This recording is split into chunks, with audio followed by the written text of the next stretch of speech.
Commander Masters is coming. Cards are going to get reprinted, and that means some of your collection will be on the chopping block.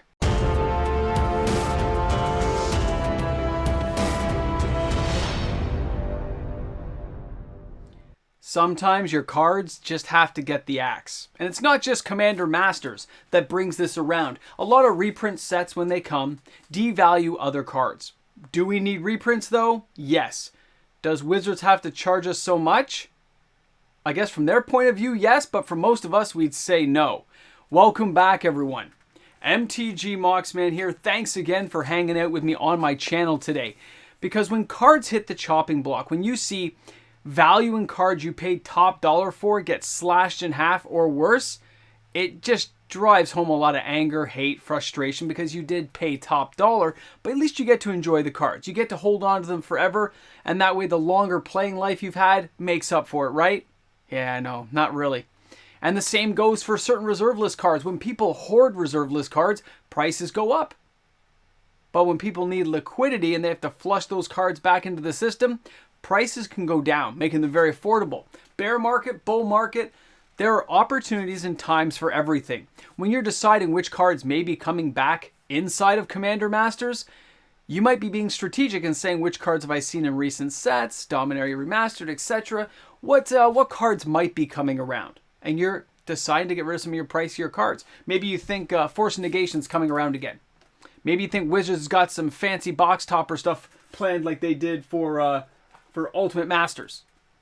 Maybe you're thinking fetch lands are coming back, like inside Modern Masters. Maybe you're trying to hedge your bets on what's coming around, deciding what to buy. There's nothing wrong with that. It's kind of exciting when you do it. I gotta be honest, I do it all the time. Mox Amber, anybody? Yeah, I know, too soon, right? I know. Can't help it when you're right, though, right? So this is one of those moments where players are deciding. So I'm going to share some cards with you today I think are either likely to get reprinted or not going to get reprinted at all for a long time because of some factors I'll explain in the video. But not only that, some reserve list cards to pay attention to because they've been flushed back onto the market, making them that much more affordable. Let's check this out. Our first card today is Yogmas Will from Urza's Saga. This card has been as high as $450 US, and right now it's less than half that. It sits at a market price of $192.59. It didn't get there on its own. When this card was that $70, $80 point, so many players were buying it. I saw entire groupings sold. I was covering this back in 2020 and 2021 on the finance side when I was doing Magic stuff, and you could just see the sales clogging up the system. People just buy. But eventually, people got to sell. They got to cash in some of these profits because they actually didn't need 10 to 15 copies of this card. So it gets flushed back onto the system, and guess what? It's a race to the bottom and prices go lower. Now, when you take a look at this card, is it worth buying? 1 black, 2 generic. It's a sorcery. Until end of turn, you may play cards in your graveyard as though they were in your hand. Cards put into your graveyard this turn are removed from the game instead. I love this card. Use it all the time. Amazing. Now, the Judge promo actually goes for a lot more. It's like still $700-800. At one point, I think it hit $1,400 for the Judge foil promo. But this card right now, if I said to you guys, this is a good price, many of you would say it's still so expensive, but really it's about the same cost of a set booster box in Canadian dollars. That's how much it costs here in Canada. I know in the States it's probably, what, 2 boxes for you guys, maybe 2.5? But a card like this, you're never going to trade away after you own one. You're just going to have it. But back to the original question I asked, would I recommend this card? Not yet. More are coming onto the market, making this card more of a race to the bottom still. I think it's going to drop another 15 to 20%. I think this card is still going to drop to around the $150 level because people just don't have a reason to buy more than 1 or 2. There's no necessary reason, and players aren't using it that actively inside decks right now like Commander, so it can just sit there and slowly scale down. But this is a card to watch because it's already lost more than half its price. Some players might be starting to look at it and think about it, and you should too.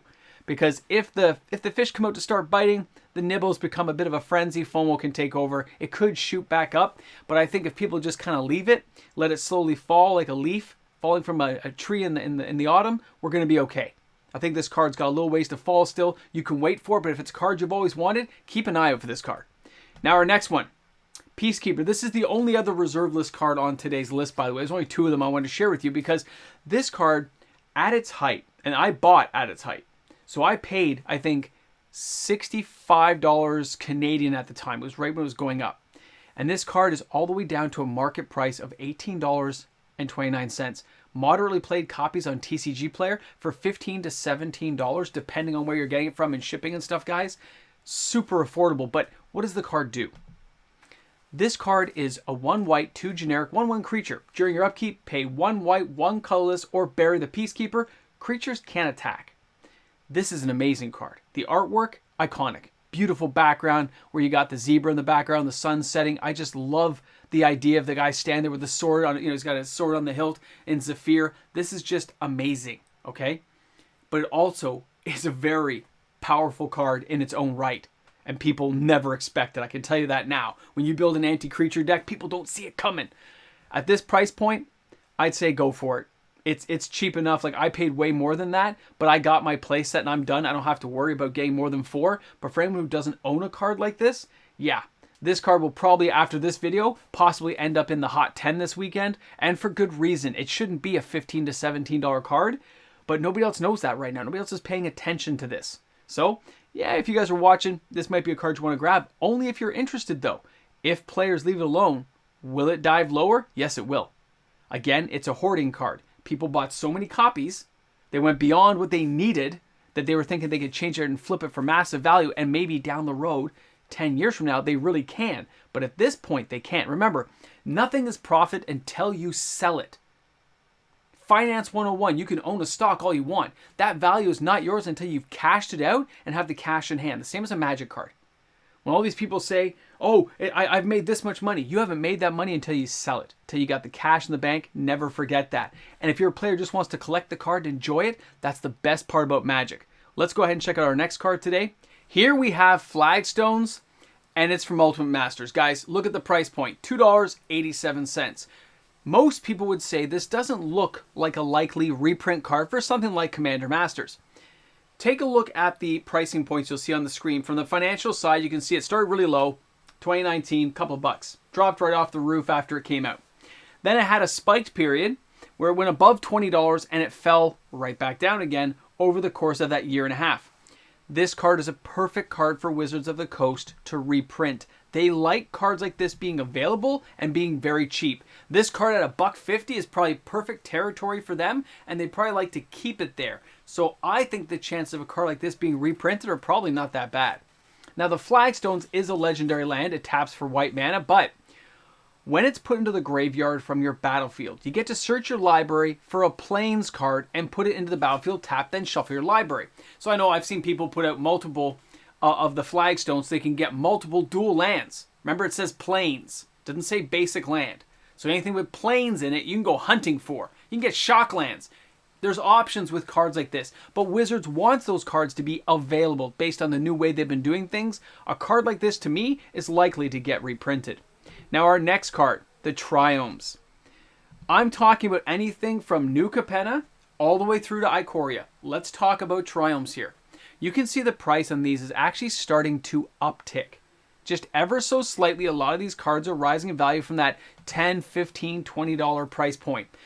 I remember videos I did recommending people buy these when they were like $4 and $5. I said, buy these full art ones. They're beautiful. They're like $5. Nobody cares. Pick them up now. They can cycle. Because if you don't need them later, you got the land cycling. And unlike some of the earlier versions of this that didn't have cycling, yes, you can get the 3 mana types as well, which is a bonus. But the cycling seals the deal for me because late in the game, if you don't need land, you can top draw things. You can do it at the end. It's a great card. Discard, draw a card, very nice. Although, I wish it cost 2, but it doesn't. So the likelihood of this card coming around anytime soon is less likely. This card is not coming into a set like Commander Masters. It will have to wait until 2024 for the earliest reprint, which would be a few years in, right? Till we've seen this cycle come around. And if we don't get Shocklands soon, or you don't get fetch lands coming around, this might be a new type of mana base Wizards wants to build off of. They might want to have more multicolored, options available to players. And they might be giving the other cards a rest on the financial side to let them recuperate. But right now, I don't see these cards coming around at least for another year, which means you have a good chance to dive in. I mean, they had the secret layer as well, right? these have a chance to actually accumulate in value. So if you're looking to buy some and you're hoping they're going to go cheaper, they're probably not going to. So this might be the time you want to dive in on buying yourself a playset if you didn't get them when they first came out. Now, the Shrine to Nyx. This card, it's going to get reprinted, so do not buy it. This is from Theros, guys. You can see right now the market price, $39.97. It's been on a steady climb since 2020. Okay? A lot of factors to key in here. Take a look at the card. It taps for colorless mana, no drawback, great. 2 generic, and tap it. Choose a color. Add to your mana pool an amount of mana that is equal to your devotion to that color. And devotion is how many mana symbols are inside. But you remember this from Theros block. This is a powerful card.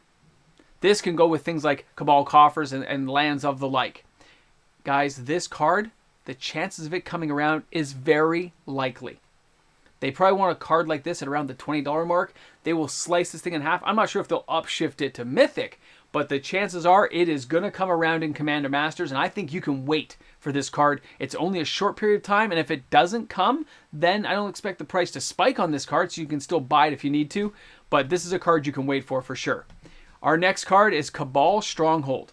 Interesting card, and this came from Dominaria. This card's less than 10 bucks. It's been spiking a little bit up and down. It has some playability to it because it says right there, it taps for Wasteland mana, which is, colorless, but as a mana symbol. 3, add 1 black for each basic swamp you control. So it's kind of like doubling your mana. A very nice card that is very inexpensive. The chance of this card coming back around inside of a set like Commander Masters, I'm putting it 50-50.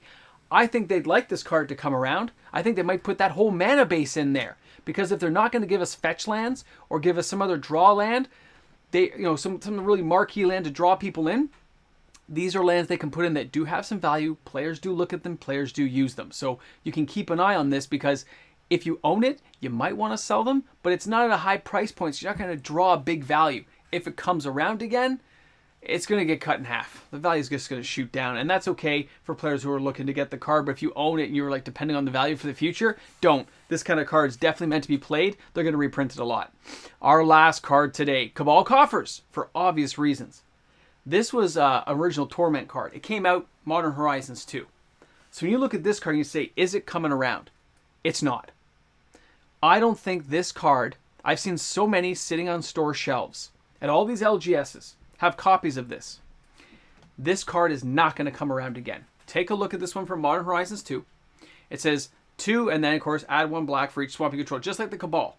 Okay, the Stronghold I just showed you. Same land, except for this one, I don't believe is coming back because they've lost so much equity in this card, and it isn't being flying off the shelves, and it was an uncommon in Torment, so there actually were quite a few copies available. There's no reason to reprint this card right now and just destroy the equity down to like $8, $9, they might as well leave it alone as a Mythic, probably for 24 to 36 months minimum to let it recuperate some of its value over time.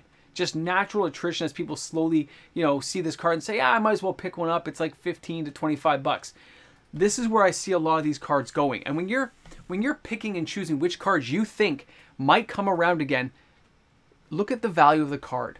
Look at the company you're dealing with and understand that company's trying to draw value. They will pack a set like Commander Masters with a lot of cards used in top Commander decks, as well as cards that have marquee value to draw players into buying them who are not regular Commander players, who might be using them for other formats. Remember, they may be geared toward Commander, but they're trying to draw the broadest player base they can. There will be an assortment of cards that are not directly Commander related. Guys, thanks for hanging out with me today. Thanks for chilling. I hope you enjoyed the video. Thanks for allowing me to be here to entertain you each and every day. And of course, we're getting closer every day to 20,000 subscribers, and the party that we will have once we reach that number will be epic. Thanks again, guys. Give the video a thumbs and a like, and I'll see you guys this weekend for the Hot 10 and, of course, Sunday's edition of the Reserve List Hot 10. Guys, going to be a great time. I'll see you guys then. And of course, a big shout out and thank you to the fantastic patrons of the channel. Thanks for being here and supporting me each and every day. Patrons, without you, content like this is not made possible. So thanks again, everyone. I'm looking forward to seeing you on the Hot 10 this weekend and the live stream. It just occurred to me at the end of this video that some of the updates on the Patreon list didn't stick again They go black for some reason. I will correct those in the next video. I apologize. They should be fixed this weekend. It just takes a little finagling and I just have to reload them and stuff. It's fine. It's my bad. I apologize to everyone who's not there right now, but you're here. You're here at the end. Thanks for being here. Thanks for chilling like a villain. Hope you guys had an awesome one. My coffee's all gone. And you know what? That's okay. Because I can go down and get another one. And so can you after you clean up this room. Get it done. I'll see you guys this weekend. Have an awesome day. And it's not nachos and cheese day. Today is, what am I having? We're having, what do you call it? What do you call it? What are they called? Schnitzel? Schnitzel I'm making? Yeah, I'm making schnitzel. Yeah, that's what they're called.